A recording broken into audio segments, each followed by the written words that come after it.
Ready na ba? Si Mela. Sapagkat naka-live stream po tayo, mga kapatid natin sa iba't ibang panig ng Pilipinas at sa Metro Manila and even sa ibang bansa ay susubaybay dito sa. Anyway, God is good. So, kagaya ng atin pong nabanggit kanina, kailangan po tayo po ay nag-aaral. Amen? Amen po ba? Yeah. Nag-aaral, anong kasunod?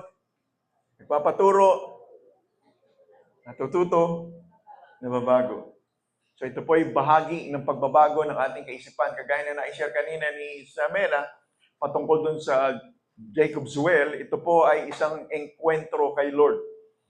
Amen? Na hindi naunawaan pa agad ng babae ang mga nangyayari sa kanyang enkwentro kay Jesus. So nakita po natin doon sa kwento na yon na walang alam ang babae, ang alam lang niya, ang kanyang buhay hindi ayos. At meron siyang pag-iingat sa kanyang ginagawa, ngunit ang Diyos po ay hindi nasusurpresa sa mga kabiguan at maling nangyari sa ating pong buhay. So yun po yung kagandahan na hindi ito nakadepende sa ating pong nagawa, gagawain at magagawa pa sa ating pong buhay, ngunit nakadepende ito doon sa kaunawaan po natin kung sino si Kristo, kung anong kanyang natapos, at kung ano ang para sa atin sa natapos na ni Jesus para sa ating buong buhay. So yun po yung ating pong tinitindigan at na nakalagayan bilang mananampalataya. Amen po ba? Sa John chapter 8, 31 and 32, we've learned this, that if you continue in my word, then you are indeed my disciples. Amen? Nandiyan ba yun? John 8, 31, 32, that you are indeed my disciples. So yung pong disciple ay galing po sa salita na student, discipline 1. At yung disiplina na yan sa ating pong kaisipan ay medyo negatibo yan. Ayoko niyan disiplina. But the word discipline, we've learned that it is, ano po sinasabi natin doon, the word discipline, dinidisiplina ng Lord ng kanyang mga mahal. So the word discipline dito is training for the future. Amen? So ating pong pagsasama-sama ngayon sa salita ng Diyos, ito po yung paghahanda. Amen? Hindi po ito parusa. Hindi ito punishment. Na kung meron mong mga problema sa ating pong buhay, pinaparusahan tayo ng Lord. No way. Binigay na nga niya ang kanyang anak na si Jesus na mahirapan, na magsuffer sa krus ng Kalbaryo upang hindi na natin maranasan ang mga bagay na ito sa pagtitiwala sa tinapusan ni Jesus. At ano po nangyari po sa ginawa po natin na yon? Nagkaroon ng pagbabago ang ating lumang pagkatao. So ito po yung pundasyon natin. So meron tayong mga nakasama na first time, welcome you. Okay, so ito yung ginagawa natin. Every time na magsasama-sama tayo, pinag-uusapan natin si Jesus at ang kanyang tinapos sa krus ng Kalbaryo. So masaya sa church. Hindi ito lugar na latiguhan at sumbatan at kwentahan. Tayo po ay narito dahil unang-una, mahal tayo ng Diyos. Ano yung pangalawa? Ibinigay niya ang kanyang anak. Dahil hindi natin kaya sa sarili nating gawa, sa ating relihiyon o anumang ating pinaniniwalaan na hindi nakasalig sa salita ng Diyos, kaya tayo nag-aaral ng salita ng Diyos. Dahil nakikita natin na kung saan ang kordero ng Diyos, the Lamb of God, already takes away the sins of the world. Kung ang issue ay kasalanan, tapos na po yun. 2,000 plus years ago, doon sa krus ng Kalbaryo, bayad lahat ng sablay natin, lahat ng kamalian. So mag-enjoy tayo sa ating pong journey dahil po nakita po natin, ito po'y tinapos na. Amen. At tayo po ay nagkakaroon ng pagbabago ng kaisipan sa pamamagitan ng pakikinig ng salita ng Diyos. Okay? So ito po yung ating ginagawa. So, mabuti ang Diyos sa ating pong buhay. Amen. So yung Jacob's Well po roon ay ang inalok niya na tubig ng buhay. Ito ay patungkol sa kaligtasan. Na hindi ka na mauuhaw pa. At hindi ka na magugutom sapagkat ang tinapay ng buhay ay ang Panginoong Jesucristo.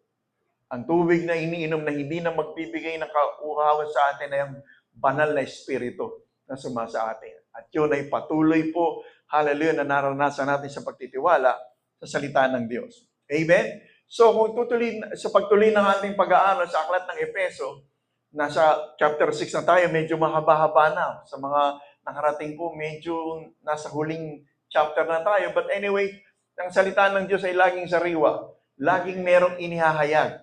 Laging may maganda na tayo po ay matatanggap. Kaya ang sinasabi po natin na every time na magbabasa tayo ng salita ng Diyos, encounter. This is not just an event na nakarating tayo rito, Merkulis ay midweek, o kaya Sunday. No. Sa pagharap, sama-sama natin ay nais natin na, Lord, ano yung nais mo na tanggapin ko? Para sa akin na mahahayag. Kaya nga tawag natin doon revelation. This is not just an information, madaling informasyon, hindi magbasa ka. Yung pala yun. Pero ano yung sinasabi ng salita ng Diyos para sa pagbabago ng ating pong pagkakaunawa sa pagmamahal ng Ama, sa tinapos ni Jesus, at ang ginagawa ng banal na Espiritu sa ating pong lahat, sa ating lahat, amen, ang banal na Espiritu ay naghahayag. So ano kanyang ihahayag? Ang salita ng Diyos na nagdadala sa Panginoong Jesucristo sa kanyang tinapos para sa ating lahat.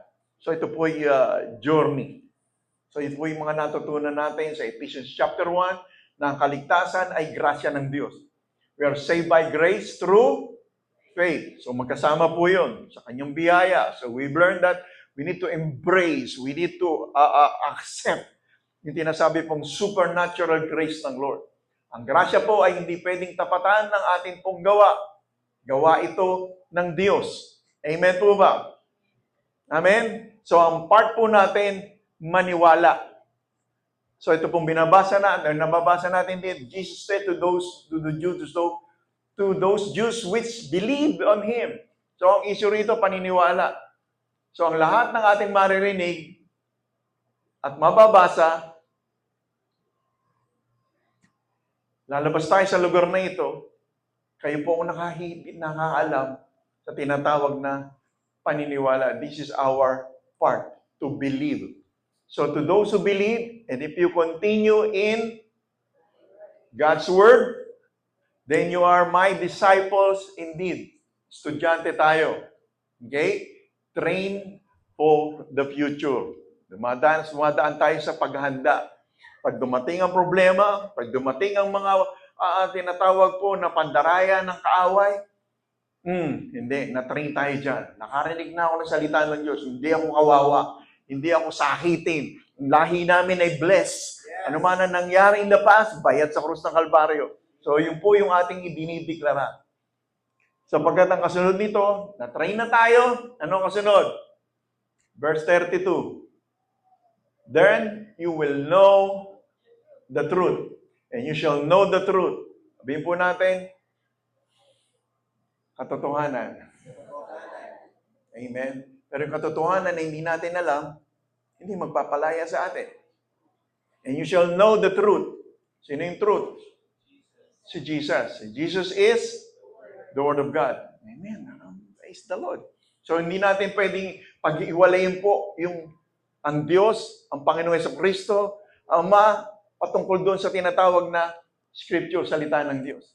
Kung nais natin makita ang Ama, sabi ni Jesus, makita niyo ako. Sabi ni Philip, di ba, tinatanong, kailan namin makikita ang Ama? Kung nakita niyo ako, sabi ni Jesus, nakita niyo ang Ama. Amen? Kung nakita si Jesus, nakita ang Ama. Sino si Jesus? Revelation 19:30. Jesus' name is called the Word of God. So kung gusto nating makita si Kristo, ito siya, Scripture. In the beginning was the Word, and the Word was with God, and the Word of God is God Himself. So hindi lamang po ito binabasa na kung saan para magkaroon tayo ng impormasyon. This is God Himself. The Word of God. So yun po yung ating tinutulungan at yun ang katotohanan. Then you will know the truth. Sino yung truth? Jesus. I am the way, I am the truth. So kung patuloy tayong mag-aaral, you continue in my word, then you will know. Then you will know the truth. At yung katotohanan na hayag sa atin, amen? So yung tawag natin revelation na reveal. Dati hindi ko nakikita yun. Yung pala yun, hindi pala ako kawawa. Mahal na mahal pala ako ng Lord. Mayroon palang magandang plano ng Diyos para sa akin. So So, na-reveal sa atin. Then the truth that you know will set us free. So, yun po yung kalagayan natin na natutunan patungkol po sa mga naunang chapters ng pag-aaral sa Aklat ng Efeso na isinulat po ni Apostol Pablo sa mga believers, mga mananampalataya na binibigyan niyang diin na napakahalaga ng union with Christ. Kailangan po ang kaunawaan ng tinatawag po ng pagbabago ng lumang pagkatao sa tinatawag na biyaya ng Diyos na ibinigay sa ating lahat. Amen? Ang biyaya na yon ay biyaya ng kaligtasan sa pananampalataya sa tinapos ng Panginoong Jesucristo. We are saved by grace through faith, Ephesians 2:8 and 9. It is a gift from God. Ito po ay regalo ng Diyos, hindi ito kayang trabahuin ng tao para magkaroon ng kaligtasan. So, yun po yung mga natutunan natin na napakalangang pundasyon kung bakit po tayo nagsasama-sama. Ito po ang katotohanan. Hindi sa ating pong performance, hindi sa ating gawa, hindi sa ating lahi, hindi sa ating mga na-accomplish sa buhay, kundi sa dugo na nabuo sa krus ng Kalbaryo. The Lamb of God that takes away the sins of the world. So nagkaroon tayo ng tinatawag po na katuwiran, righteousness. Amen. So yan po yung sinabi po natin sa pag-aaral natin. Hallelujah. So bear with me, kasi papunta na tayo sa last eh. Nasa na tayo, yung marami po tayong nakasama ngayon na nakasama natin ngayon for the first time. So nandoon na po tayo sa kaunawaan na kung saan ay napakahalaga ng pakikipag-isa. Ano yung pakikipag-isa? Panginoong Jesucristo, salamat, ikaw po ang nagbayad ng aking kasalanan. Naniniwala po ako sa iyo. Ikaw na po ang maging Diyos ng aking pong buhay. Yun po sinasabi natin, union with Christ. At yung ginawa po natin yung personal yun. Hindi maibibigay ni pastor yan, hindi maibibigay ni nanay, ni tatay yan. Ito yung personal na pagdidesisyon. Pagkatapos nating marinig ang salita ng Diyos, na kung saan hindi natin magagawang iligtas ang ating pong sarili. Sapagkat meron tiyak na kapahamakan. Ang kapahamakan na ito ay ang mawala na tayo sa mundong ibabaw na hindi kinilala ang Panginoong Jesucristo. Ito po'y walang hanggan. Walang hanggan na hiwalay sa Diyos. So ngayon pong gabi ay ito po'y pag-ibig ng Diyos dahil nais ng Diyos na meron tayong walang hanggan, kapiling siya sa pamamagitan ng pagtitiwala sa tinapos ng kanyang anak na si Jesus. So mag-relax lang tayo, mag-enjoy tayo rito. Sabi mo sa katabi mo, relax lang, relax. Kalma, kalma. Amen. So, nakita po natin ang kahalagahan nun ng pakikipag-isa Panginoong Jesucristo na ang naging dulot po ay nagkaroon tayo ng righteousness. Righteousness ng Diyos. Hindi tayo ang katuwiran natin ang nagdadala sa pagpapala ng Diyos. Ano po yung righteousness? Right standing before God the Father without sin, without guilt, without condemnation, without inferiority. Di mababa ang tingin natin sa ating sarili. Bayad ang kasalanan without sin. Okay? Bayad ang kasalanan. Ang kordero ng Diyos, nag-alis na ng kasalanan. Kung naalis na, finish na. Anong resulta nun? Walang guilt. Ano yung guilt? Napatunayan nagkamali, nagkasala, guilty. Pero dahil sa krus ng Kalbaryo, bayad na yon. Walang condemnation. Ano yung condemnation? Pagbabalik-balik. Hallelujah! Ang ginagawa ng kaaway para tayo ay makondem. Para tayo ay mag-quit. Para tayo ay umayaw at hindi na magpatuloy sa pagkakaalam sa pagmamahal ng Diyos sa atin. Amen? So no more. Pag narinig po natin yung we are the righteousness of God, amen, dahil po sa nakipag-isa na tayo sa Panginoong Jesucristo, amen, tayo po sa harapan ng Diyos ay naging matuwid dahil ang nakikita ng Ama ay ang kanyang anak na si Jesus na sumasa atin. Ang resulta nito ay pagbabago ng lumang pagkatao. Ano yung lumang pagkatao? Kasalanan, hiwalay sa Diyos. So ano yung good news? Hindi na tayo hiwalay sa Diyos, bayad ang kasalanan, mag-i-enjoy tayo bilang mga anak ng Diyos. Amen?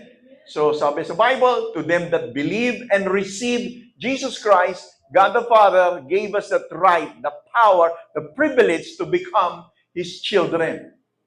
So yun na po yung ating po tinitindigan. Tayo po ay mga anak. In the Old Testament, tayo po ay alipin, slave. Lugurin mo ang master, ang Diyos. Pag hindi nalugod ang Diyos, salot ang buhay. Walang pagkain. Walang ganito and so on and so forth. So yun po yung kalagayan sa lumang tipan. So kaya ang good news, hallelujah, nandito tayo sa biyaya ng Diyos, ay ano na po? Ang Diyos kailanman na hindi tayo iniwanan o pinabayaan. Sa Old Testament, sumablay ka, iiwan ka ng Holy Spirit. Diba? Yung nangyari kila Samson. Sa mga nabanggit po roon sa mga Bible na kung saan pag sumablay yung mga propeta, aalis po ang banal na espiritu at sila'y natatalo at nakukonquer ng ibang bansa. So yun po yung kalagayan. Pero sa New Testament, na tinuro po ni Apostol Pablo sa mga mananampalataya, walang iwanan. The Holy Spirit will never leave us nor forsake us. Ano po ang susi? Binasa natin sa chapter 8 ng John. If you continue. So yun po yung keyword doon. Ano po yung continue? Huwag kang mag-quit. Huwag kang mag-give up. Amen? Magpatuloy tayo sapagkat ang Diyos po ay tapat sa kanyang pangako. Hindi ang ating pangako. Lord, magbabago na ako. Lord, talagang susunod na po kasi hindi natin nagagawa yun apart from God. So dahil po sa kanya pong kapahayagan ay binibigay sa atin, hindi pwedeng hindi tayo magiging faithful din. Pero yung faithfulness na yan, galing din po sa kanya yan. Amen? Yung pagpapatuloy, galing din po sa kanya yan. To desire and to do His will. Sa kanya rin galing yun. Kaya walang ibo-boast ang sino man po sa atin.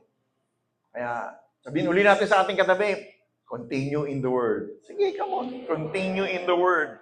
Hallelujah. So, praise the Lord. So, paano tayo mananagumpay sa buhay na ito? Merong kaaway and we know that. Hindi tayo mag-focus sa kaaway. Mag-focus tayo kay Lord.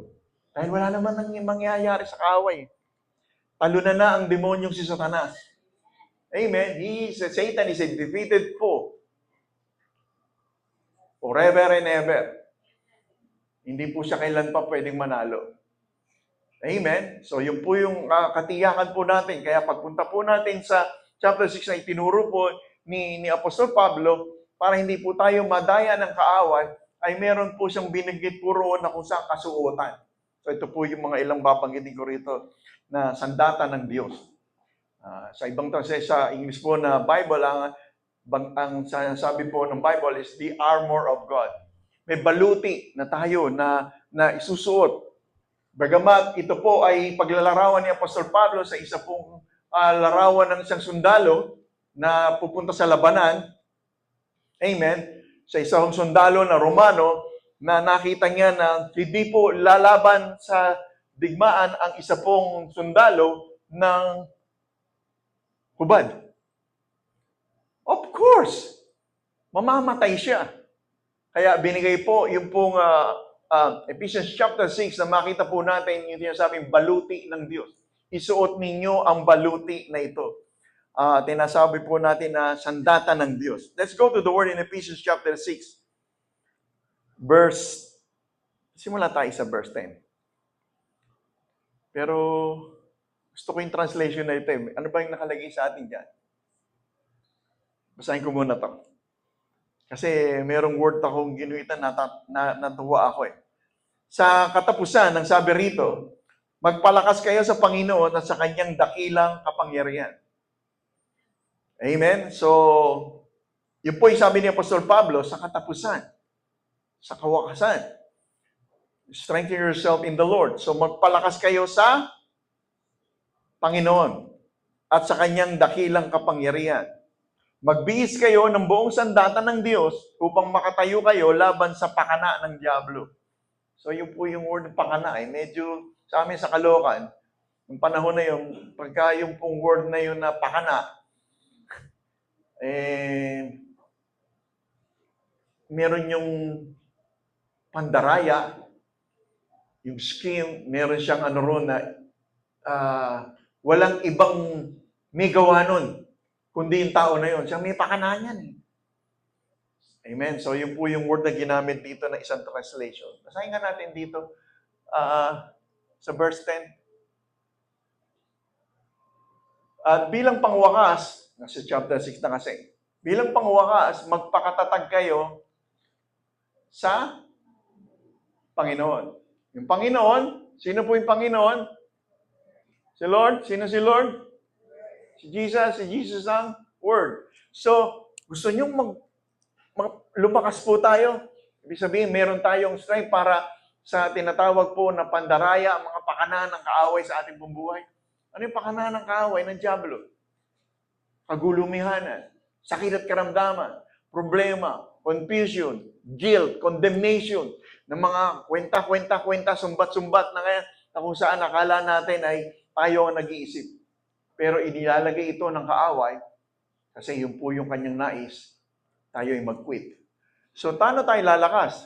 Magpakatatag kayo sa Panginoon. Ang Panginoon ay ang salita ng Diyos. Paano tayo lalakas kung wala tayong scripture na pinangahawakan? Kaya tayo narito, makarinig tayo ng salita ng Diyos para yung pananampalataya ay doon nakapokus. Ano po yung sinasabi natin? Faith cometh by hearing and hearing the Word of God. So, nung araw, ang ating pong sinasabi, ang pananampalataya ginagamit natin para ang Diyos gumalaw. Para ang Diyos sumagot. Ang hina ng faith mo, kailangan malakas ang faith mo. Hindi natin alam kung paano gagawin yung faith natin na to.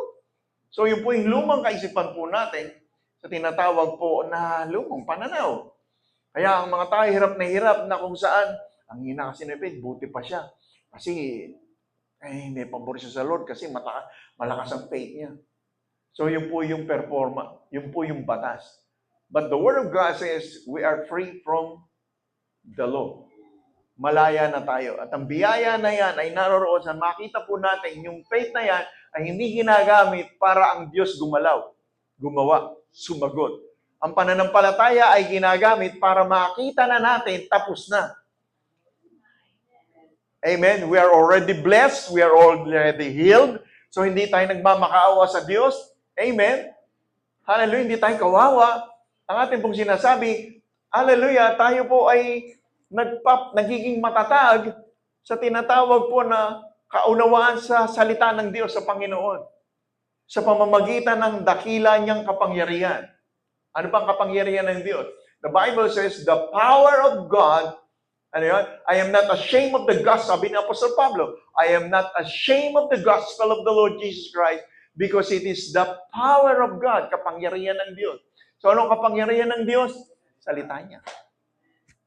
Paano tayo kung walang salita? Nakadepende tayo sa nakikita natin, sa ating pong nararanasan. Ang mga bayarin, paano na? Ang aking mga anak na hindi ko maintindihan, ano kayong direksyon nito? Wala tayong salita ng Diyos, wala tayong pangahawakan na may magandang plano ang Diyos, hindi lamang sa atin, kundi sa ating saning lahi, sa ating lahi. Kay tatay, kay nanay, kay lolo, kay chong, kay chang. Sa ating lahat. Amen? God has a plan for us and not to harm us, plan to give us hope and a good future. We need the scripture. So yun po kasi ang ating sandata. Ito pa lang yung simula na sinasabi ni Apostol Pablo, magpakatatag tayo sa Panginoon. Ayan, paano magpapakatatag ako sa Panginoon? Ano to, effort ko ba ito? Kulang pa yata yung ginagawa kong pananalangin. Kulang pa yata yung pagdala ko sa church. Kulang pa yata yung pagsiserve ko. Kulang pa yata yung binibigay ko. Kaya siguro hindi ako nagiging matatag. Mahina ako hindi katulad nila. So, naunawaan na po natin ng pagpapakatatag dito ay kapahayagan ng salita ng Diyos na nilalagay natin sa ating pong puso. Sa ating pakikinig ng salita ng Diyos. Hindi ang sabi natin, di ba, ownership ito. Pag narinig natin yun, hindi para sa akin ito. Lord, salamat po, hindi pala ako kawawa. Hindi pala ako iiwan, Panginoon. Sa mga latay mo, Panginoong Yesus, ako po'y pinagaling mo na pala. So yun po, yun nasabi mo, nagpapakatatag tayo ngayon sa Panginoon sa pamamagitan ng dakila niyang kapangyarihan. So, yan po yung ating pong tatalakay na kung saan tuloy-tuloy po nating hallelujah. Basahin ang salita ng Diyos. 10 verse 11. Ito po kasi yung baluti. Magsisimula sa ulo, Sa katawan, sa dibdib, sa paa, at sa buong katauhan po natin. Gamitin ang lahat ng kagamitang pandigma na ibinigay ng Diyos para makalaban sa mga lalang ng dyablo, gawa ng demonyo. Para ano po? Malabanan. So hindi tayo ang lalaban nito. Sino mananalo sa demonyo? Sa sarili nating lakas. Mas nauna siya sa ating lumitaw dito sa mundong ibabaw. Kaya sabi ng Bible, is very cunning. Mandaraya. Tusok. Hindi natin maisahan ang diablo. Nauna na siya sa atin ng napakahabang panahon. Tayo kailan pa lang. But the good news is, hindi natin laban yun. Kaya kailangan natin ang salita ng Diyos na siyang lalaban doon. Kasi ang demonyo po ay espiritu. Ang diablo ay espiritu. Ang Diyos ay espiritu. God is a spirit. At tayong lahat din ay spirit. So meron pong tinatawag po na tinig ang Diyos sapagkat siya ay espiritu.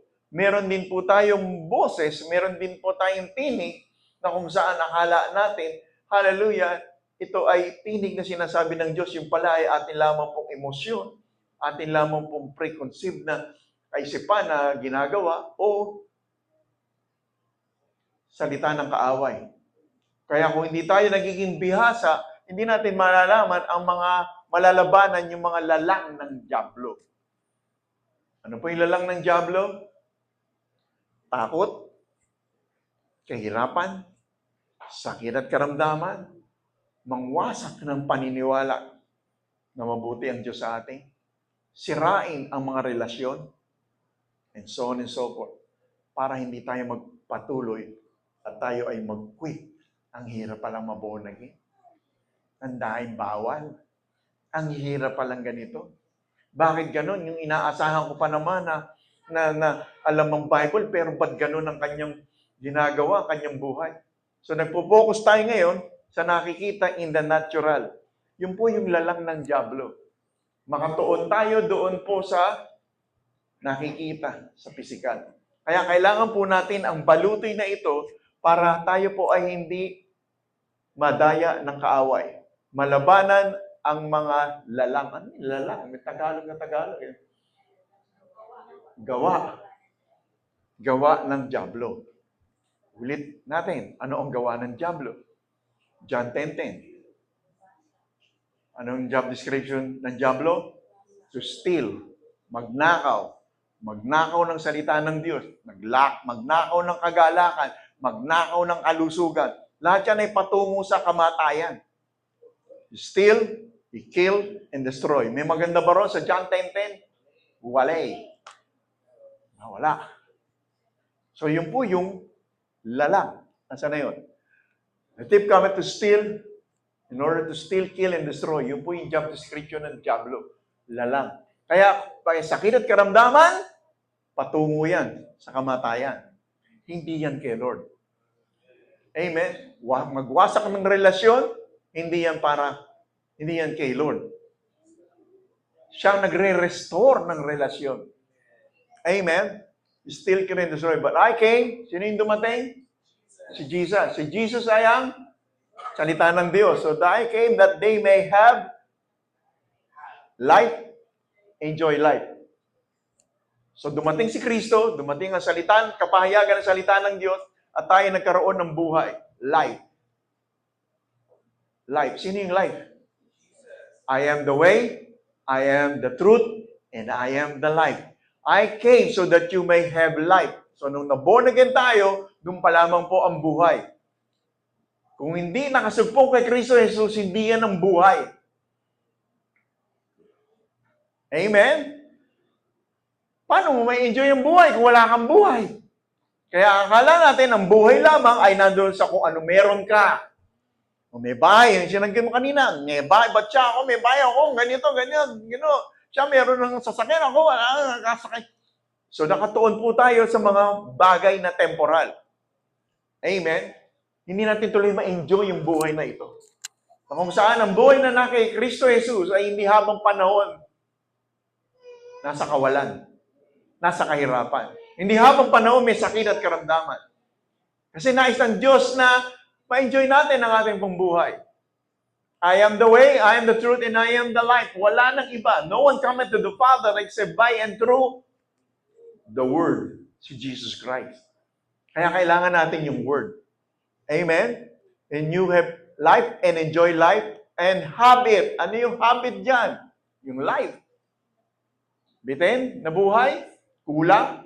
No, in abundance. To the full, till it overflow. So yung pong nararanasan lamang po natin, nag-o-overflow ka sa kapayapaan, kaya nagiging pagpapala ka sa buhay ng ibang tao. Hindi natin matatapatan ang kabutihan ng Diyos. Amen? So ang gagawin natin ngayon, hallelujah, hindi suklian ang kanyang kabutihan na ibabalik sa kanya, kundi ibigay mo dito sa iyong kapwa. Ibigay mo rin sa katabi mo. Ngitian mo naman yan. Hindi mo alam kung ganong kasungitan ang inabot niya sa buong maghapon. Amen? Maraming mga rejection, maraming mga bagay na nakita sa eskwelahan na binumi. sa trabaho, sa bahay, and so on. Diba? Ang daming mga binabagawang nilalang ng kaaway, ng demonyo para magkaroon ng hidwaan. Sumbatan, kwentahan, and so on and so forth. So, nais ng Diyos sa atin ay abundance. Iba po yung abundant life, iba yung abundance in life. Ano ba yung abundant life? Kahit yung mga drug lords, yung abundant ang buhay nila, parang walang problema. Sila yung may pera, parang walang, hindi nakararanas ng problema. Sila lahat yung masagana, sila yung may pera, sila yung may bahay, sila yung may sakyan, magagana. Pero hindi po yun ang sinasabi na abundance in life. Sapagat ang abundance in life ay ang relasyon sa Diyos. Abundant in life, apart from God, is nothing. The Bible says, unless the Lord builds, all our labors will come to nothing. Apart from me, we can do nothing. So, ang nais ng Diyos po sa atin ay dumating siya so that you may have life and enjoy life. Gusto natin ma-enjoy ang buhay? Alam mo ba na ang buhay mo ngayon ay si Kristo na? So, yun po yung kalagayan na po natin. Amen? So, ang katotohanan na ito ay ang pundasyon, hallelujah, ng ating spiritual na sandata. Sabihin po natin, spiritual. Walang nangyari in the natural apart from the spirit. Kung ano ang nakikita po natin in the natural, nanggaling lahat yan doon po sa spiritual realm. Amen? On creation, ang lahat ng na-create na yan, ano ba, saan ba galing yan? Nung magsalita ang Diyos. Let there be, and it was so. And God saw that it was so good. Walang nalikha ang Diyos na pangit, na hindi makabubuti sa atin. Lahat yun ay maganda. So lahat yun ay sa bibig ng Diyos, ng Ama, ng Anak at ng Espiritu Santo. Book of Genesis, di ba? And then, tayo po ay nabuhay sa wangis ng Diyos. We are all created in the image and likeness of God. So, paano po nag-create si Lord ng gusto niyang makita at maranasan? Nagsasalita. Ngayon tayo pong lahat, anong gusto nating maranasan sa ating pong buhay? Na makreate sa ating pong buhay, sa ating pamilya, direksyon sa ating pong buhay. Pagsasalita din. Kaya tayo narito, binibigyan natin ng salita ng Diyos, paring salita ng Diyos ang lalabas sa ating bibig at yun ay gaganap sa ating pong buhay. Amen? Mabago ang ating kaisipan, bababa sa ating pong puso, and then lalabas sa ating bibig. Then out of the abundance of the heart, the mouth speak. Okay? So yun po yung panlaban sa lalang ng dyablo. Ano po yung panglalang doon? Ay nasa panlaban sa gawa ng dyablo, salita ng Diyos. At yun po ay ang Espiritu. Ito po yung salita ng Diyos na Spirit. Amen? The Word of God is Spirit. Yung salita ay sa Spirit. Kahit ito binabasa po natin ito, di lamang po ito bababasa rito, titik at what? Ito po ay binhi. Ito po ay buhay. Amen? Andiyan po ba tayo? The Word of God is a seed. At kung nasaan ang binhi, nandoon ang buhay. Pag naitanim ang binhi, aangat yan, lalaki, mayayabong at magkakaroon ng bunga. So kung mabuti ang binhi, yayabong sa ating pong puso, hindi pwedeng iba ang bunga. Maganda ang magiging bunga ng ating pong buhay. Amen? So, mga bagay na ating pong gagawain. Unang-una, sinabi po riyan, ang mabuting buhay ay napoprotekta sa ating pong puso at ang mga mahalagang bahagi ng ating pong buhay. Ephesians chapter 6 verse 14. Ito po yung pundasyon ng ating spiritual. Kaya maging handa kayo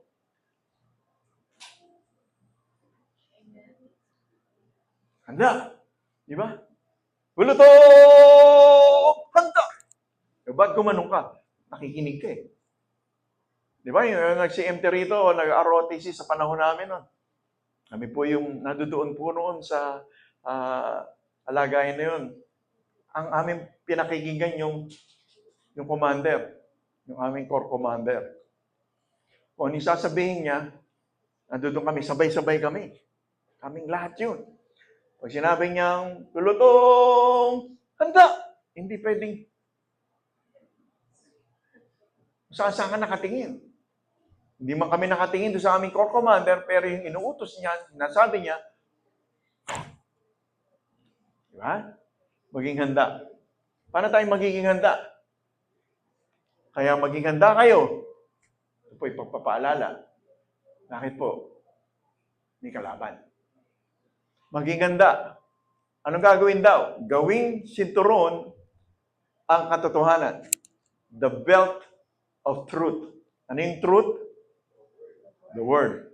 So yun po yung kinakapitan po ng espada, na lalagyan po ng sword, amen, yung belt, at saka po yung kanyang, pansuot. Kasi pag walang belt, malalaglag yung sword, malalaglag din yung suot niya. Kailangan ng katotohanan. Amen? Isuot ninyo ang pangmakatuwid. Pwede mo Englishin natin ito, pwede na sa masyadong, ano yung Tagalog. Dali mo nga ako sa English, NIV or King James or any Amplified. The Passion. Ayan. Amplified. Stand therefore. Handa. Hold your ground. Anong ground natin? Salita ng Diyos. Having tightened the belt of truth. Yun po yung unang-una. Sa ating pong sinabi ni Apostol Pablo, meron bang katotohanan tayong pinangahawakan? Meron ba tayong nakasuot sa ating na katotohanan? Which is the belt of truth? The Word of God, Scripture. Amen? Around your loins. And having put on the breastplate, meron nakalagay po sa dibdib ng isang sundalo. Okay? Merong belt siya, nakakapitan ng sword, at meron po siyang breastplate. So ano po yung breastplate na yon? Yung breastplate of integrity and moral rectitude and right standing with God. So yung breastplate na yan, ang una pong nagpoprotekta sa tinatawag na vital organ ng isa pong sundalo. Pagkaroon ng labanan at tinamaan yan dito, the end na kaagad siya, history siya. Kaya kailangan niyang meron pong breastplate. Amen? Kumbaga sa bulletproof vest. Di ba? Kung tama ka ng bala, hindi lulusot ang bala. So lahat ng kasinungalingan ng demonyo si Satanas, kailangan po na naroroon ang katotohanan sapagkat pag inatake niya na tayo sa kanyang kasinungalingan, condemnation, yung guilt at condemnation ng ating pong mga nakaraan, meron tayong panlaban po dyan. Hindi yan lulusot. Hindi tayo magkakaroon ng guilt, ng shame, ng condemnation. Why? Bayad yun sa krus ng Kalbaryo. The breastplate of righteousness. Sa isang translation sa King James Version. The breastplate of righteousness. So yung righteousness na yun is righteousness ni Jesus Christ. Amen, na ating tinanggap. Tayo, self-righteousness. Lahat ng ating ginagawa para puntos para sa atin, para sa ating sarili, para sa sarili, para sa sarili, at higit sa lahat, para sa sarili. Dahil tayo ay makasarili. Kaya doon lahat ng gagaling, ang lahat ng sama ng loob, and all those grief, doon po sa tinatawag po na nakatuon lagi sa sarili. Pag lagi sa sarili, madali po yung ma-offend. madali yang masaktan. Kasi, di ko karabay, ba't ganun po? Ganito lang ba nga ako? Kaya ginaganon nila ako, sobra naman sila. Kasi sila, mapapera kami, ganito. So, nakatuon sa sarili. So, yun po yung inaatake. Kaya kailangan po natin ng breastplate. Paano po tayo magkakaroon ng breastplate of righteousness? Meron tayong truth. Meron tayong scripture.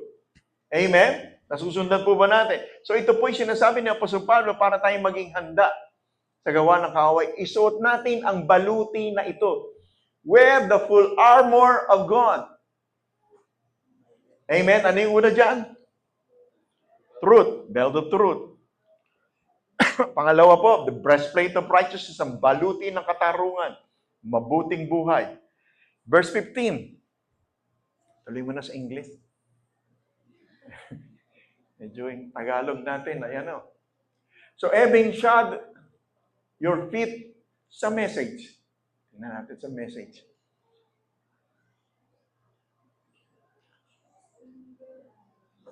Yan lang. So, peace. Tapos nakagad yun lang. The passion. Ayun pala eh. And within your feet, peace lang hanap. Eh, wala man. And with your feet, fitted with readiness, handa agad, that comes from the gospel of peace. Yung gospel of peace, sino po yung Prince of Peace? Si Jesus. Si Jesus is the Word of God. So the Word of God, the gospel of peace, laging handa tayo roon sapagkat yun ang bibit-bit sa buong kabigatan ng buong pagkatao. Sino po ang bumubuhat ng buong bigat natin kundi yung paa? Di po ba? Na-appreciate nyo ba yung paa nyo? Minamasahe nyo ba yan? Pinisan, nakarating ako sa iyo. Dahil sa iyo, paa. Amen? Meron tayong breastplate. Ano po ulit? Belt of truth? Kaya kanina, nung papunta ako rito sa inayos ka agad ni Pastora Yoli yung aking belt. Dati gusto niya pantay daw yung belt ko. Pag wala yung belt, babagsak. Di ba? Hindi magandang tignan. So, ang katotohanan, hindi tayo, ilalagay tayo sa hindi nakahihiyang kalagayan. Amen? The belt of truth. Tapos meron tayong breastplate of righteousness. Yung breastplate of righteousness, binigyan tayo ng Lord. Yung breastplate of righteousness na kung saan no more sin, no more guilt, no more condemnation. Right standing before God. Amen? Kaya kung yun po ang nakalagay po sa ating pong kaisipan, yung balutin ng Diyos na ito, yung pong bitbit na bumibitbit sa buong bigat po natin, kapayapaan ng Diyos. Kaya kung mayroong kapayapaan tayo sa ating pong buhay, dahil naunawaan po natin ang tinapos ni Jesus sa krus ng Kalbaryo, amen, namatay siya roon, inilibing at muling nabuhay, umanik sa langit, umupo sa kanang luklungan ng Ama, at diniklara niya ang it is finished, huwag ka na magpagal, manampalataya ka sa aking ginawa, at mararanasan mo ang kapayapaan. The gospel of peace. Sabi ni Jesus, my peace I give to you. Hindi yung peace natin ang ibinigay natin sa Kanya. No, kaya tayo may kapayapaan, binigay ko lang yung peace. No. Kaya tayo may kapayapaan, ibinigay niya yung kapayapaan niya sa atin. Amen? Because He is the Prince of Peace. Amen. My peace I give to you, peace that the world cannot give. So malinaw po yung sinabi ni Jesus, ang kapayapaan ay binibigay ko sa inyo ay hindi kayang ibigay ng mundo, ng sistema ng mundo, ng pera, ng katalinuhan at ang lahat ng i-offer ng mundong ito, hindi kayang bayaran ng kapayapaan. Kaya kung naunawaan po natin na tayo na nakipag-isa sa Panginoong Jesucristo, yun ang nagbibit-bit po sa ating buong katauhan. Meron kang peace of mind. Bakit po? Meron kang belt of truth. Hindi ako kawawa. May magandang plano ang Diyos sa akin. Yes, meron akong sablay, meron akong pagkakamali, pero hindi ako pinabayaan ng Diyos. Lalapit lang ako lagi sa Kanya. Lord, salamat sa iyong mayamang biyaya na binigay mo po sa akin. Lord, salamat po na ang buong araw na ito, Lord, dinatalaga ko po sa iyo. Hallelujah, na ito po'y pabor mula sa iyo at pabor sa mga tao. Lord, meron akong project na harapin, kakusapin. Lord, salamat sa wisdom mo, Lord God. So magkakaroon ka ng peace of mind. No, hindi ko alam ang gagawin ko sa aking anak, sa aking asawa, paano na po ang mga sitwasyon na ito. But Lord, I thank you for the wisdom. Mamaya, pupuntahan natin yung prayer tungkol sa kasama sa baluti. So, nauunawa na po ba natin ito na napakahalaga ng paanayan, fitted with the readiness sa pagiging handa. Amen? That comes from the gospel of peace. Gusto nyo payapa sa loob ng bahay? Unang-una, payapa ka. Bakit ka payapa? Meron kang katotohanan, meron kang katuwiran ng Diyos sa iyong buhay. Amen? Hallelujah. May tamang tao na kausap ka at kabarkada. Nakakatuwa itong mga kabataan na ito eh. Ang nakakasalubong ko ito na sabi, Pastor, o saan kayo galing? Gabi na ha, huwag na kayo papagabi. Opo, Pastor. Diba? Kayo, magkakabarkada kayo na kung saan nagpapaalala. Hindi perfecto. Nag-enjoy lang kayo sa inyong kabataan, seasons in life. Pero mga seniors andyan, nag-enjoy tayo sa buhay natin. Amen? Di ba, Sister Flor? Enjoy tayo sa ating buhay. Hallelujah. Sa mga mag-asawa, nag-enjoy tayo. Mga boyfriend, girlfriend dyan. Okay lang yun. Enjoy life. Una, meron kang belt of truth. Amen? Mahalaga ang relasyon. Sinungaling ang demonyo, nagnanakaw, pumapatay, nagwawasak. Hindi tayo papayag nun, di ba? Magkat meron tayong salita ng Diyos, dumating siya so that I may have life and enjoy this life. Because this life is Jesus' life. Ang buhay ko ngayon ay buhay ni Kristo, hindi ang buhay ko. So, yun po yung mga nangyari. Anong resulta? Peace of mind. The gospel of peace. Amen? Ano man ang dumating na bills o what, may peace of mind tayo. My God shall supply all of my needs according to His riches and glory by Christ Jesus. Amen? Hallelujah. So, asan na tayo? Verse 15 pa lang ba yan? Next verse. Alasag ng, uning kanina natin, sapatos ng Ebanghelyo ng Kapayapaan. Kasunod, si 16 ay hindi lang yan. In addition. So, may dagdag pa. Di ba si Lord? Ang buti ni Lord. Hindi siya nagbabawas, nagdadagdag. Kulang pa ba? Ito pa, may dagdag. In addition to all this, take the shield. Ano ba yung shield? Kalasag. Kalasag, shield. Pagka merong, sa labanan, yung sundalo ang issue rito, di ba, na binibigay na ilustrasyon ni Paul. Meron pong belt of truth, merong breastplate of righteousness, and then, ano yung kasunod? Yung paa, na meron pong kapayapaan, meron pong shoes of peace. Amen? So, yung kapayapaan na yan ay, yung suot na sundalo na yan, na shoes of peace, ay meron pong spike yan. Kaya pag ang sundalo ay lumulusob, yung pong kanilang sapatos ay merong spike, bumabaon sa lupa. Para pag atake ng kaaway, hindi sila bubulagta. Kasi yung kanilang pagkakapindi ay matibay. Amen? Kaya pag sila lumusob, pantay-pantay po yung mga sundalo, ang kanilang yapak, rinig na ng kaaway. Dumadagundong na. Pangalawa, nakabaon. Kung meron man lulusob sa kanila, hindi sila mapepenetrate kasi nakabaon. So kaya kailangan ng ating pong kaunawaan sa salita ng Diyos, kapayang salita ng Diyos, nakabaon sa ating pong espiritu, sa ating pong kaisipan. And we need to renew our mind by the Word of God. Hindi ako kawawa. Mahal ako ng Diyos. Amen? Hindi tayo nag-quit. Kaya yung kapayapaan ng Diyos na yan, hallelujah, ay may-enjoy po natin ang ating pong buhay. Ngayon may dagdag pa. Sabi, in addition to all this, na napag-usapan na natin kanina, take up the shield. Binigyan ka pa rin ng tinatawag na shield of faith. Ano ba yung shield ulit? Kalasag. So, kalasag. So, pag ang kaaway ay nagbigay ng pagpukol ng pana o sibat, merong shield. Merong kalasag. May sasalubong agad, hindi makakapasok. Amen?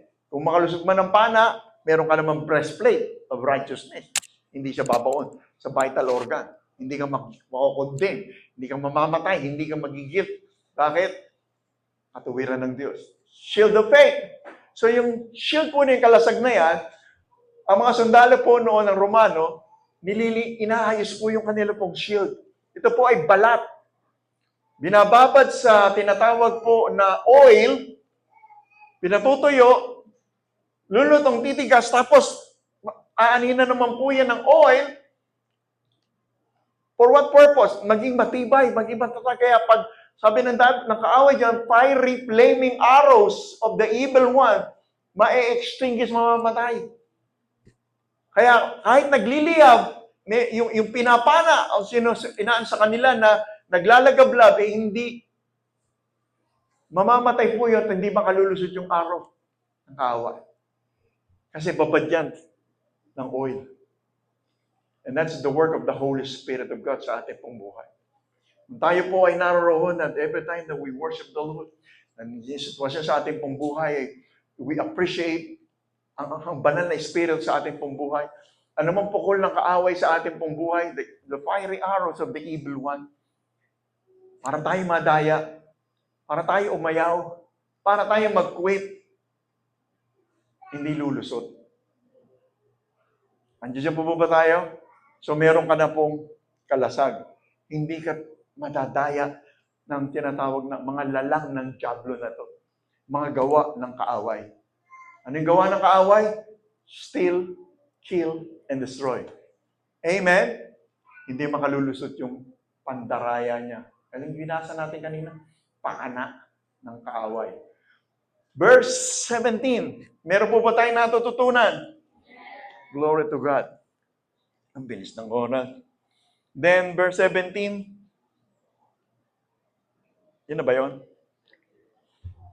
Take the helmet of salvation and the sword of the Spirit, which is the Word of God. Kumbaga sa sa panahon na to sa gera, meron pong, ano man tawag doon? Helmet para pag manimbala, hindi kagad po sa ulo tatama. So sa sundalo, ganun din po ng Romano, meron po siyang helmet. Ang purpose ng helmet ay hindi mag-penetrate dito sa ating pong brain. Kasi pag ito tinamaan, goodbye. Hello. Lord. Uuwi na kay Lord. Pag tinamaan dito. Pag tinamaan dito yan ng kasinungalingan ng kaaway, andun yung confusion, nandun doon yung tisod, doon yung offense, doon yung sumbatan, doon yung kwentahan, dahil po na walang helmet ng salvation. Ano ba yung helmet of salvation? Pagbantay sa kaisipan na tayo po ay mga anak na ng Diyos. We belong to the citizens of heaven, hindi tayo citizens of this world. Yes, you are in this world, but you are not of this world. Dahil hindi tayo panghabang panahon dito sa mundong ibabaw. Pangwalang hanggan tayo. Okay ba? Sino gusto rito habang panahon nandito sa mundo? Of course. Dahil masarap doon walang hanggang kapiling ang Diyos. So habang tayo ay nakabakasyon sa mundong ibabaw, meron tayong belt of truth, meron tayong breastplate of righteousness, meron tayong peace, the gospel of peace sa ating pangpaanan, at meron po tayong helmet of salvation na katiyakan na tayo po ay pag-aari ng Diyos. Helmet of salvation. Aatakihin ng demonyo ang ating kaisipan. The battle is in the mind. That's why we need to renew our mind by the Word of God. Dahil ang kaisipan na yan, sabi nga ron, kung ano ang iyong pinaniniwalaan, yun ang iyong ibubuhay. Kaya tayo narito para mapalitan ng ating kaisipan ang salita ng Diyos sapagkat yun ang ating ibubuhay. Sa buong linggo na lumilipas, napakaraming mga pumapasok sa ating kaisipan. Social media, digmaan sa Iran, digmaan sa Israel, tumaas naman ang presyo ng langis, ng crude. So paano na kaya? Lahat nagmamahalan. Paano na kaya? Ang bigas, paano gano'n? Lahat yan ay bumabom dito sa ating kaisipan. Para hindi tayo magkaroon ng kapayapaan. Para hindi tayo magkatagumpay sa tinatawag po ng kalooban ng Diyos na malusog na pangangatawan at tayo ay ma-ospital sa pag-aalala. Amen? So yun po yung sinasabi ng atin po ng salita ng Diyos na araw-araw, huwag mong pabayaan yan. isuot mo ang baluti. Hindi ibig sabihin na sinuot mo, tapos sa gabi pagtulog mo, hubarin mo na, sabit mo na muna. Nung tayo na born again, andyan na po yan. Amen? The helmet of salvation, we are saved by grace, not by works, so that no man should boast. It is a gift from God. The helmet of salvation. Ano yung salvation? Hindi tayo papuntang impyerno. Amen? At hindi yun ang motivation natin. Talagang hindi takot, kundi ang buti-buti ng Lord. Kaya tayo po ay magkakaroon ng pagpapatuloy sa pakikinig at pakikinig ng salita ng Diyos. So, paano po natin mapapayapa yung kaisipan na yan? Sabi nga, the battlefield is in the mind. Ang labanan yan dito. Ano mang hindi desisyonin, galing dito. So, we've learned that. Ang purpose ng mind ay ano? Dalawa. Blessing to. Sabi mo, blessing ito. Huwag niyo i-curse ang inyong, isip na to talagang, wala nang pagbabago yata itong isipan natin. Huwag niyo i-curse ang inyong katawan. Ang inyong sarili. Bless ang inyong mind. Amen? We have the mind of Christ. So, binibless yan. Amen? Okay, magsasabi, hindi, lahi namin talagang may mga tapis yun, lahi namin, ganito, baka, no, lahi natin, bago na. Lahi natin, bago na.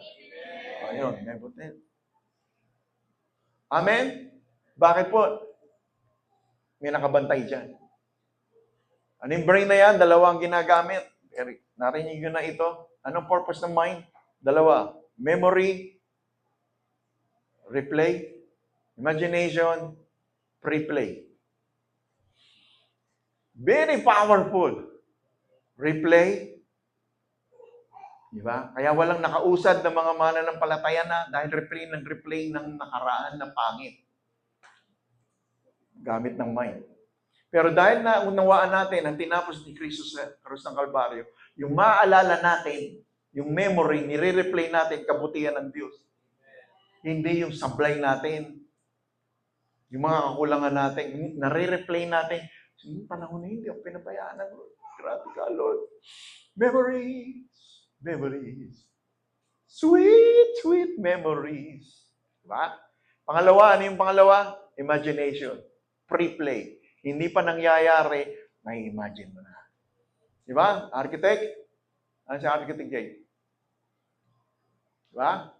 Bago mangyari pa yung bahay, nandito na. Ba't nagganyan ang itsura niyan? Dito galing. Ginuhit. Diba? And then, in-apply. Yun ang resulta. Kahit ganito itsura nito. Diba? Naisip nyo na. Tandaan niyo yung senior ko sa inyo na sinabi ni Efren Bata. Kailan si Efren Bata? Reyes. Galing mag-pool. Ang galing mo itong magklase. Kasi sabi niya, bago pa lamang daw niya bitawan yung tako niya, dito na kita na niya na pupunta rin yung bola doon. Yung preparasyon matindi. Hindi pa niya nire-release yung tako niya, alam niya kung saan pupunta yung bola. Kung saan papasok ang billiard ball. Nandito na. Nakita na niya. Imagination. Very powerful yan. Ang dami nating na-imagine nung panahon na yun, wala tayo kay Lord. Nangyayari naman, di ba? Kahit sablay at hirap ng buhay ang dinanas natin. Makapangyarihan po yan. Kaya kailangan palitan yan ang salita ng Diyos, which is the Word, the sword of the Spirit. Kaya kung meron tayong salita ng Diyos, meron kang pang-hataw sa kaaway. Sa lalang ng diablo. So hindi lakas natin, it's not by our own might, it is not by our own power sa demonyo, hindi natin kaya. Spirit yun eh. So anong panlaban? Sword of the Spirit. Ano yung sword of the Spirit? The Word of God. Pag umaatake sa atin po ang mga bagay na kasinungalingan ng kaaway, meron tayong Word of God. Hindi tayo kawawa. Amen. Sa mga latay ni Jesus ako'y pinagaling. Araw-araw, dinideklara natin, hindi lamang po kung may sakit at karamdaman niya. Laging lumalabas sa ating bibig, ano man ang ating Lord, salamat po. My body is the temple of the Holy Spirit of God, not the temple of sickness and disease. Lord, I thank you, Lord God, I have the wisdom of God. Yung mga scripture na lalabas sa ating bibig. Kaya hindi po, hindi agad-agad yan, alam natin. Alam mo ba yung AAOO, Din? Nag-aaral ka ba ng AAOO sa Bawel? Baby Bobo. Alam mo rin. Nalilimutan mo pa ba? Yung AAOO, Baby Bobo? Nalilimutan mo pa rin? Paano ka makakakonstruct ng sasakyan? Na salita kung nalilimutan? Hindi na. Hindi mo na malilimutan yun. 1 plus 1. Oh, di ba? Bakit na alam mong 2? Natuto ka, yun ang tinuro. Maalis pa ba yun? Sige. Kung salita ng Diyos ay atin po, the sword of the Spirit is the Word of God, ang laman ng ating kaisipan, memories in our imagination, very powerful po yan. Nakita mo ba na magtatapos ang magmamarcha ka? Anong pangalan mo ya? What's your name? Anong grade na niya? School? Grade 8? So, di ba? Grade 8, mag-grade 9 yan. Then mag-graduate yan. Nakikita na naman natin siya, nagmamarcha, magtatapos ng pag-aaral. The power of imagination. Maganda ang plano nyo para sa kanya, di ba? The power of imagination. And it will come to pass. Amen? Kaya binabantayan ng kaisipan. Kasi sabi nga natin, kung ano yung kaisipan, yun ang tatakbuhan ng iyong buhay. Eh kung wala tayong sword of the Spirit, which is the Word of God, ano ng kaaway? Lulusubin lang tayo ng kasinungalingan ng kaaway. Amen? So hindi tayo papayag niyan. Wear the full armor of God. Nasaan na tayo? 17 na ba yan? 18. Natatapos na tayo. Pagdarasal. Medyo mahaba po yan patungkol sa prayer. And pray in the Spirit on all occasion. You pray in the Spirit. Amen? With all kinds of prayers and requests. All kinds of prayer. Kaya yung ginabanggit ko kanina, hindi lamang po prayer tayo na akala natin prayer of faith. Yung pala prayer of fear. Sana, Lord. Sana, walang katiyakan doon. Ano yung mga nagpe-pray na sana? Di ba natin kasi yun po yung naimulat sa atin noon na parang baka pwede, sana. But the Bible is very clear na yung sana ay walang katiyakan. Uncertainty. Pero yung salita ng Diyos, certain po yan. Kaya kung magpe-pray po tayo, yung salita niya, sigurado to. The Word of God is already settled in heaven. Heaven and earth shall pass away, but the Word of God will never, ever pass away. Amen? Kaya yung prayer po natin, hindi yung prayer sa problema. Ang prayer po natin, the Word of God sa problema. Hindi natin pwedeng sabihin, ito yung problema ko, tagal-tagal na nito, dami ko lang, hanggang kailan to, Lord? Alam na ni Lord yun. Ang tanong, alam mo ba yung word niya para sa sitwasyon? Ng pangangailangan, ng confusion, ng fear. Pag pumapasok na yung fear, ano sasabihin natin? The sword of the Spirit. We pray in the Spirit. God did not give you the spirit of fear, but of power, love, and sound mind. Shut up, devil. So, meron tayong authority. Nasaan po ba tayo? Kaya pa natin. Nasaan tayo? 7. Then, with this in mind, ano po yung with this in mind? Yung binanggit po natin, helmet of salvation, breastplate of righteousness, amen, the belt of truth, the shield of peace, na kung saan baluti na meron po tayo. Hallelujah, lahat yan sa ating mind. Be alert, always keep on praying for all the saints. Sino yung saints dito? Believers, tayong lahat. Kailan yung huling napag-pray? Ang iyong nanay na mananampalataya, ang iyong tatay. Kailan yung huling napag-pray si pastor? Hindi, pastor na yan, hindi kailangan ng prayer yan. Kailangan nating lahat ng prayer. Kailangan nating lahat. Kayong lahat ay nandoon sa aming panalangin. Kahit yung mga silya na yan, dinideklara namin, Lord, salamat sa mga kaluluwa na ilalagay mo po dyan. Hindi mananatiling blanco po ang silya na yan sapagkat kailangan po ng tao ang kaunawaan at kapahayagan ng tinapos sa krus ng Kalbaryo. Lord, hindi lamang po ang sabungan ng puno mapupuno. Hindi lamang ang mga hospital ang laging puno. Bakit? Lord, yun ang puno lagi. Pero yung church, ba't ganun po? Lord, I thank you, Lord God, you are the Lord of the harvest.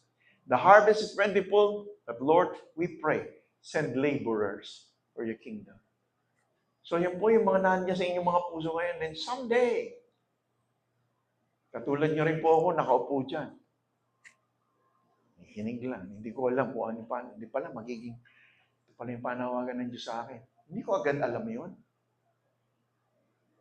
Praise the Lord sa kanyang mayamang biyaya. Amen? Unti-unti, nakikita po natin na mayroong lahat tayo dito. Lahat tayo. Meron pong masaganang biyaya ng Diyos. Amen? Yung natutunan natin.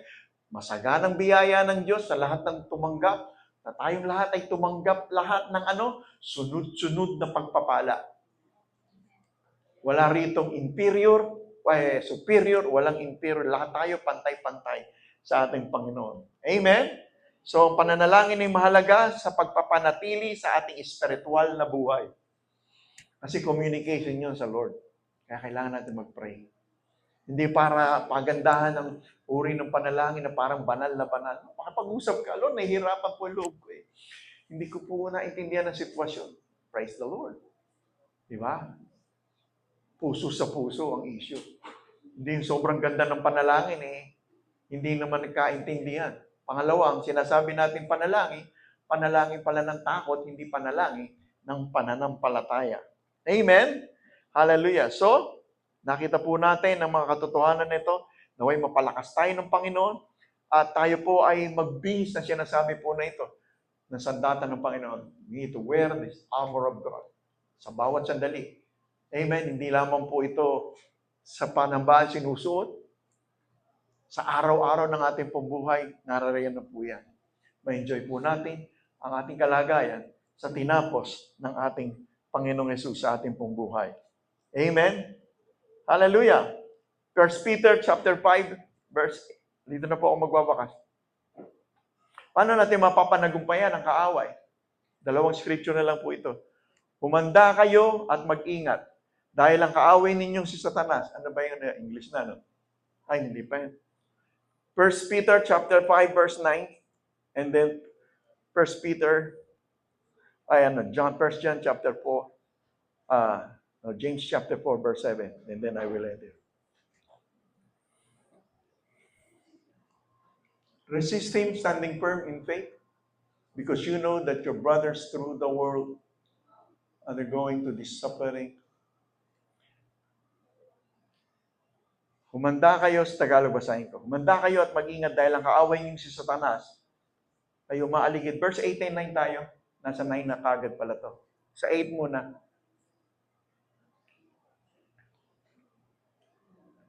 Be self-controlled and alert. Your enemy. Sino yung enemy? Satan. Hindi ang nanay, hindi ang tatay, hindi si pastor, hindi ang sino man. Ang kaaway natin, spirito, ang demonyo. Yun po yun. The enemy, the devil.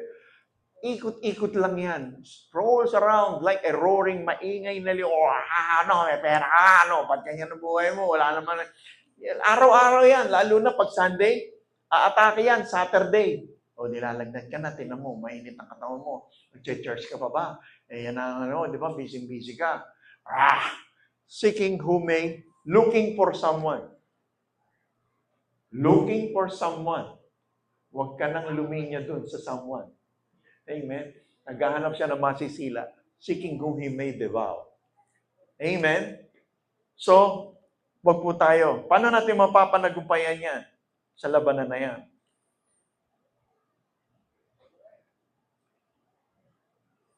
James chapter 4 verse 7. Submit unto God. Sino yung God?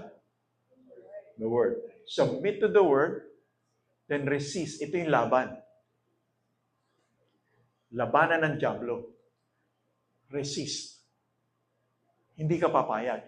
Haharapin natin, pero hindi tayo papayag. Di ba sabi, face it, but do not accept it.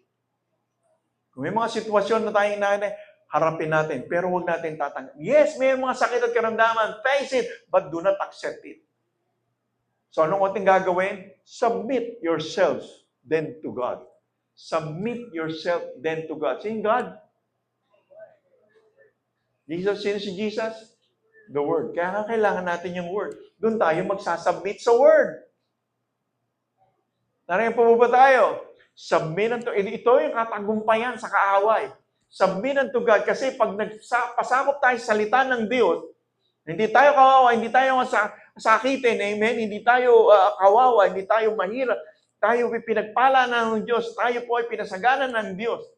We have the wisdom of God. We are the love of God. We are the righteousness of God. We submit to the Word. Then you can now resist the devil. Dahil alam mo yung nauna. Yung iba resist sa demonyo eh. Pero hindi naman nagpapasakop dun sa Word. Kay God. Anong resulta pag tayo po ay nag-submit dun sa Word? Then, to God. Resist the devil and the devil will flee from you. Hindi pwedeng hindi totoo ito. Mangyayari ito. Amen. Submit. Lord, I thank you, Lord God, ang aking pong buhay, ang aking pong buhay. Pag-aari mo, Lord, salamat po, kung mahal mo ako, mahal mo ang aking mga anak. Kung mahal mo, Panginoon, mas mahal mo, Panginoon. Hallelujah, ang sino man nagtitiwala sa iyong mga pangako. We submit unto God. We surrender our understanding and the knowledge. Amen. Then resist. Ito na yon. Tumahimik ka, Satanas. Ang pamilya ko ay pag-aari ng Diyos. Jesus is the Lord of my family. Jesus is the Lord of my life. Sickness and disease has no power over me. So ito na ngayon, pagre-resist. Bakit? We submit to the Word. Then ang resulta, lalayas ang problema. Lalayas ang nagbibigay ng confusion. Naglalayas ang anumang pangalan ng sakit at karamdaman. Hindi siya pwedeng magtagal sa presensya na nagtitiwala sa salita ng Diyos. Amen? So, ito po ang nais ng Diyos para sa ating ngayon. I think and I believe I've done my part. Did you learn something tonight? Woo! Glory. Palakpakan po natin si Lord. Hallelujah! Glory to God forevermore. So, yun po yung ating pong kalagayan. Pagtitiwala sa tinapos ng Panginoong Jesucristo. Let's pray. Father God, in the name of Jesus, salamat po sa mabilis na oras na lumipas, Panginoon, na kami napagpala ng iyong mga salita. Na ang iyong kalooban po sa amin ay hindi umalis sa katotohanan. Hallelujah, na salita ng Diyos sa aming pong buhay. We need to, Lord God, na lagi naming alalahanin na meron po kaming kaligtasan na nagmumula po sa ang aming pong puso, Panginoon, ay binabantayan ng katuwiran. Hallelujah, ng tinapos sa krus ng Kalbaryo ng aming Panginoong Jesucristo. Lord, salamat sa pananampalataya. Panginoon, ay binigay mo po sa amin the belt of truth and the sword of the Spirit, which is the Word of God, na amin pong narinig, nababasa, nakikita. Hallelujah, at amin pong isa sa buhay. Salamat po sa katotohanan ng iyong pong mga salita, na anuman po pinagdaraanan ng iyong mga anak na kasama ko ngayong gabi. Salamat po, Panginoon, that your words is, O God, that we overcome the devil by the blood of the Lamb and by the word of our testimony. Kaya salamat po, Panginoon, anuman sitwasyon ng iyong mga anak sa panahon na ito, pangangailangan, hallelujah, restoration ng relationship, Lord God. Salamat na ang lahat ng ito ay kalooban mo sa iyong mga anak, kapayapaan, bunga ng banal na Espiritu. Lord, we thank you, Lord God, for your faithfulness. We always thank you because you always hear our prayers. In Jesus' name. Amen and amen. Praise the Lord. Hallelujah.